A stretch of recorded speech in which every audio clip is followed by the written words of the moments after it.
बार एक नागिन एक जादुई घोड़े को लेकर नागलोक से धरतीलोक आ जाती है और एक जलपरी के पास जाती है। सुनो जलपरी बहन, हमारे नागलोक में शैतानों ने कर दिया है और वे सभी शैतान इस जादुई घोड़े को हथियाना चाहते हैं। अगर शैतानों के हाथ ये जादुई घोड़ा लग गया तो वे तुम्हारे धरती लोक को भी अपना बना लेंगे। इसीलिए इस घोड़े को मैं तुम्हें सौंपती हूँ, इसका ध्यान रखना। ऐसा कह के वह नागिन गायब हो जाती है और वापस नागलोक चली जाती है। तभी वहाँ एक शैतान उस नागिन को पकड़ लेता है और उसे बांध देता है।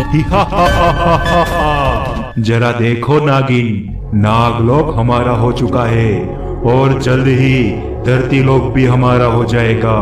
अब तुम मुझे उस जादुई घोड़े के बारे में बता दो कि तुमने उसे कहाँ छुपा के रखा है। शैतान, भले ही नागलोक पे तूने कब्जा कर लिया है, पर मैं तुझे उस जादुई घोड़े के बारे में कुछ नहीं बताऊंगी, भले ही तू मेरी जान ले ले। तभी शैतान उस नागिन को एक बड़े से गर्म लोहे के सलिए से काटता है। तो मैं दोबारा पूछता हूँ, वह जादुई घोड़ा कहाँ है नागिन?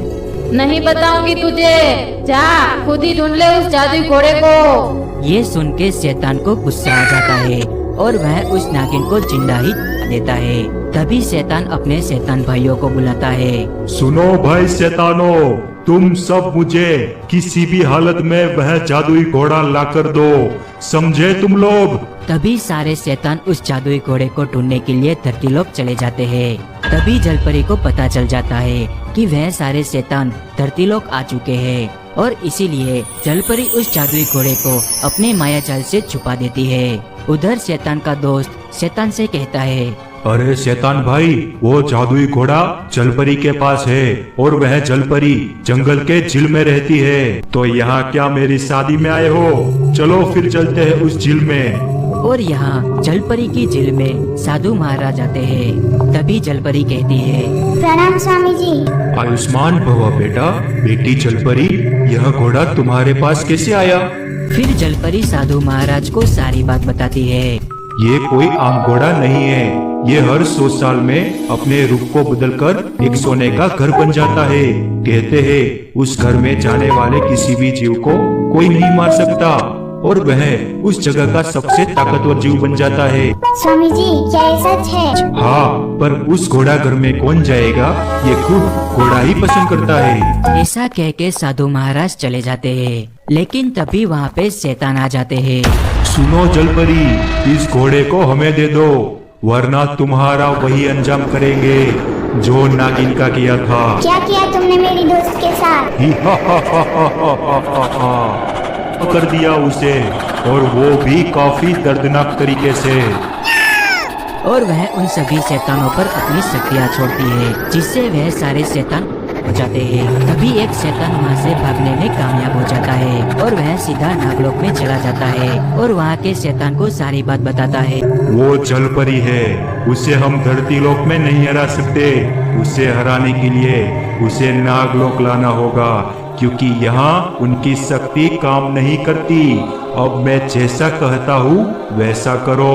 फिर वह शैतान उसकी बात सुन के वापस उसी जलपरी के झील में जाता है। तभी जलपरी को गुस्सा आ जाता है। चले जाओ यहाँ से, तुमने मेरी दोस्त को डाला। ये जादुई सोने का घोड़ा अब तुम्हें कभी नहीं मिलेगा।